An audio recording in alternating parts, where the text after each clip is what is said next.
আমরা মনে করি মহামান্য সুপ্রিম কোর্ট শিক্ষার্থীদের পক্ষে কথা বলেছেন, সেই অনুযায়ী সরকার প্রজ্ঞাপন দিয়েছে।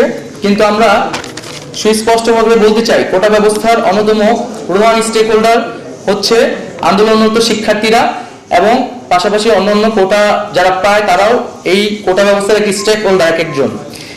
সেই স্টেক হোল্ডারদের সাথে আলোচনা সংলাপ ব্যতীত এই ধরনের প্রজ্ঞাপন সমীচীন নয়। এই প্রজ্ঞাপনের সাথেই কিন্তু কেবল আমাদের আন্দোলনটি সম্পর্কিত নয়। আমরা কিন্তু আন্দোলন থেকে সরে আসছি না। যারা জনগণ আমাদের সাথে নেমেছে তাদের বক্তব্য, তাদের দাবি দেওয়া, তাদের যে হতাহত, তার সুস্পষ্ট সমাধান এবং বিচার না হওয়া পর্যন্ত আমাদের আন্দোলন কিন্তু অব্যাহত থাকবে।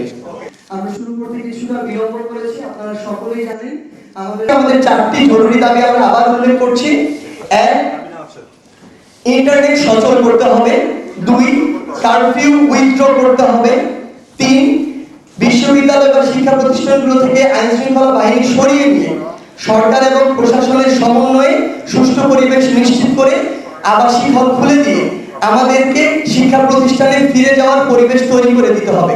এবং 4, যেটি হচ্ছে যে আমাদের সমন্বয়ক হিসেবে শুধু এখানে নয়, সারা বাংলাদেশে যারা এই কোটার যৌক্তিক সংস্কারের যে আন্দোলন সেটিতে যারা সমন্বয় করেছেন তাদের নিরাপত্তা নিশ্চিত করতে হবে।